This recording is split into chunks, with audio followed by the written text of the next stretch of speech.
Imagine a machine that can launch from a pitching carrier deck in the middle of a storm, drop a laser-guided bomb with surgical precision, and immediately dogfight its way through a swarm of enemy interceptors, all in a single mission.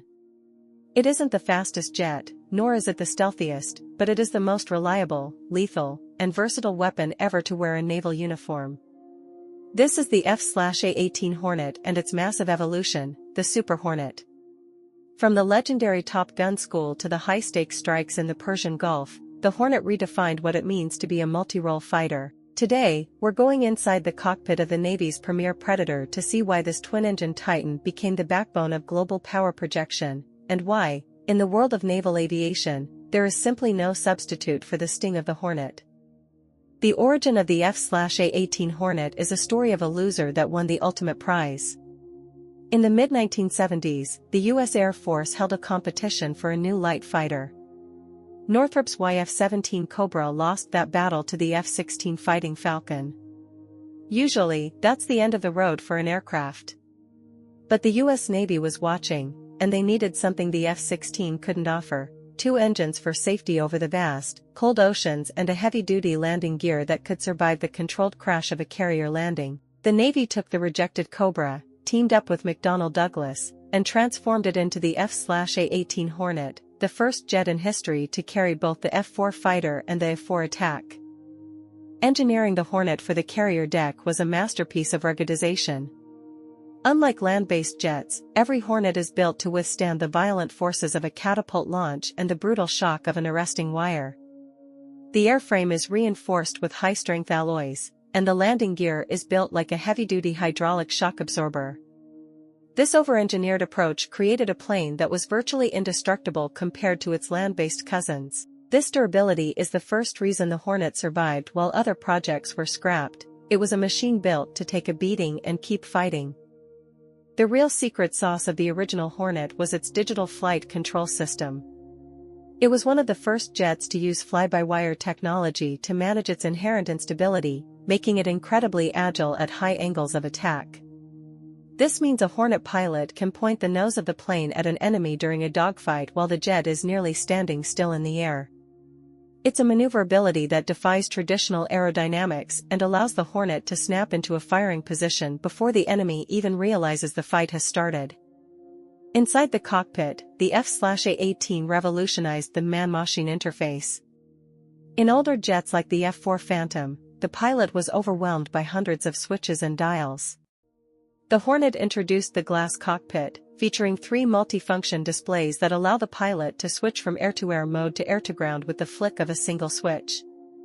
This digital integration is why the F/A designation is so important. The plane's brain literally rewires itself for a new mission mid-flight, making it the most flexible asset in the Admiral's toolkit. When the Hornet first entered service in 1983, critics claimed it didn't have enough range or a big enough payload. They called it a compromise that was master of none. But they were thinking in the past. The Navy realized that they didn't need 10 different specialized planes, they needed one plane that could do 10 different jobs perfectly. The Hornet was the first digital warrior of the sea, a machine that proved that in the chaotic environment of a carrier deck, versatility is the ultimate form of air superiority. By the mid-1990s, the original legacy Hornets were showing their age. The Navy needed more range, more payload, and more room to grow. Instead of designing a completely new plane, they performed a radical mechanical evolution, creating the F divided by a -18E divided by F Super Hornet. While it looks similar to the original, the Super Hornet is 25% larger and carries significantly more fuel. It is essentially a Hornet on steroids, featuring a redesigned wing and larger air intakes that give it the endurance to stay over the battlefield longer than any naval fighter before it.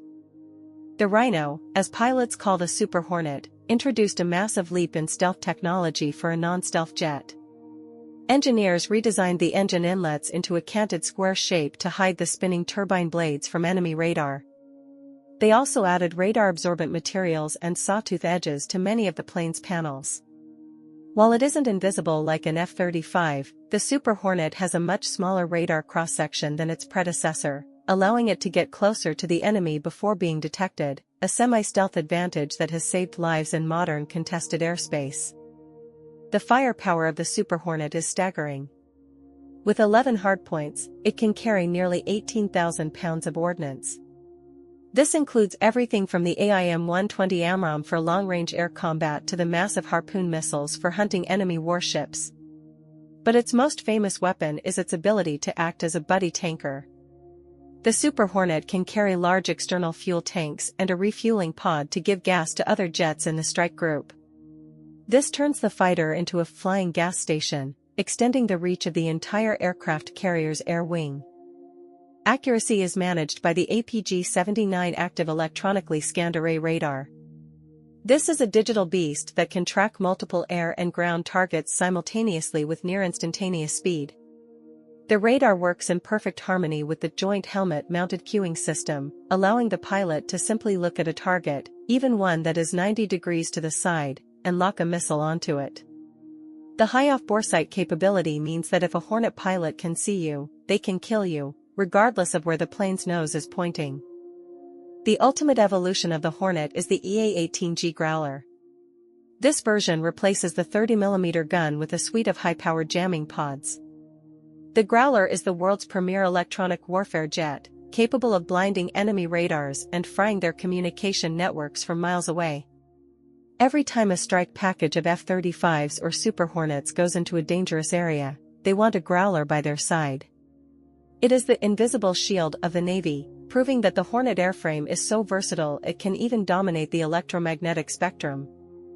The Hornet's combat record is a masterclass in professional destruction. Its true test came in 1991 during Operation Desert Storm. On the very first day of the war, 2 Hornets from the USS Saratoga were flying an attack mission loaded with bombs when they were intercepted by Iraqi MiG-21s. Without dropping their bombs, the Hornet pilots switched to air-to-air mode, shot down both MiGs in a matter of seconds, switched back to attack mode, and completed their bombing run on the target. This was the moment the F/A concept was proven to the world: 1 plane, 2 missions, 0 compromises. Throughout the wars in Iraq and Afghanistan, the Hornet and Super Hornet became the primary workhorses of the U.S. Navy. Operating in the blistering heat of the Persian Gulf, they provided 24-hour coverage for troops on the ground. The loiter time of the Super Hornet allowed it to stay overhead for hours, waiting for a call to drop a precision-guided JDAM on an insurgent compound.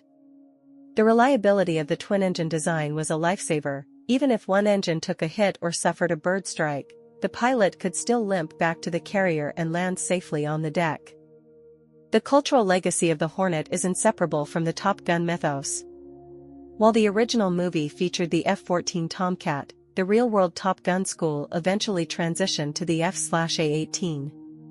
The Hornet's incredible agility at low speeds made it the perfect adversary aircraft for teaching pilots how to survive a dogfight. In the 2022 blockbuster Top Gun: Maverick, the Super Hornet took center stage, demonstrating to a global audience its ability to perform low-level, high-G maneuvers through narrow canyons, a tribute to the jet's rugged performance and the skill of the naval aviators who fly it. In recent years, the Super Hornet has been the primary tool for American freedom of navigation operations in the Pacific. It is the machine that says we are here to any rival superpower.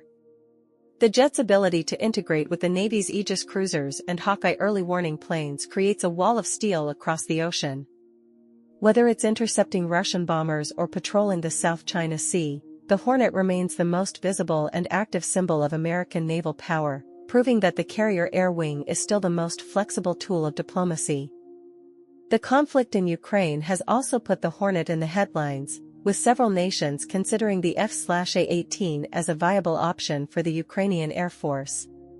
Its rugged landing gear, originally designed for carrier decks, makes it perfect for operating from rough, improvised runways and highways, a key requirement for a country under constant missile attack.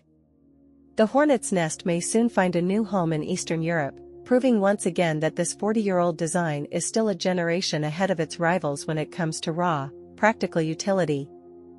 The final analysis of the F/A-18 is the story of a machine that defined the era of the multi-role fighter. It proved that you don't need a different plane for every mission, you just need one plane that is smart enough and tough enough to do it all. The Hornet established the blueprint for modern naval aviation, showing that the combination of twin-engine safety and digital versatility is the ultimate formula for global reach. It has outlived the legendary F-14 Tomcat and remains the primary shield of the American fleet. The legacy of the Hornet can be seen in the development of the Block III Super Hornet, which features conformal fuel tanks and a massive new touchscreen cockpit display. These upgrades ensure the jet can fight alongside the stealthy F-35, acting as the heavy hitter that carries the big missiles while the F-35 acts as the invisible scout. The Hornet taught the Navy that a carrier deck needs a high-low mix of stealth and raw payload, a lesson that will shape naval warfare for the next 30 years. Looking toward the future, the Navy is developing the F/AXX to eventually replace the Super Hornet. But the Rhino isn't going anywhere yet. It is currently being integrated with autonomous drones and man-to-man teaming software, where a Super Hornet pilot will lead a swarm of robotic wingmen into combat. The Hornet is transitioning from a traditional fighter into a battlefield manager, a high-tech node in a massive network of sensors and weapons that spans the entire globe. The cultural impact of the Hornet is one of professional blue-collar excellence. It isn't as flashy as the Raptor or as mysterious as the B-2, but it is the plane that is always there, always ready, and always lethal. For the sailors on the flight deck and the pilots in the seat, the Hornet is a trusted partner, a machine that rewards precision and never quits in the middle of a fight. It is a symbol of American naval resilience, a machine that turned the twin-engine configuration into a permanent law of the sea. Standing on a carrier deck today, you feel the imposing, vibrating presence of a Super Hornet preparing for launch. It is a massive, clean-lined machine that radiates a sense of absolute industrial purpose. It doesn't look like a relic of the 80s, it looks like the future of naval security. From the outcast Cobra of the past to the Block III Rhino of today, the Hornet has remained the ultimate tool of maritime strike. It is the machine that ensures the world's oceans remain free, turning the sting of the Hornet into a permanent guarantee of global stability. The F/A-18 Hornet is more than a fighter jet, it is a 60,000-pound guarantee of naval air superiority. It proved that in the modern era, the most important armor is the ability to adapt to any mission, any weather, and any enemy at the flick of a switch. It is a masterpiece of fire, grit, and digital versatility that redefined victory on the high seas. Thank you for joining us on this deep dive into the sting of the sea. Is the Super Hornet the most underrated fighter in history, or has the age of stealth finally made the multi-role jet obsolete? Let us know what you think in the comments. Don't forget to like and subscribe as we continue to explore the fire and steel of history.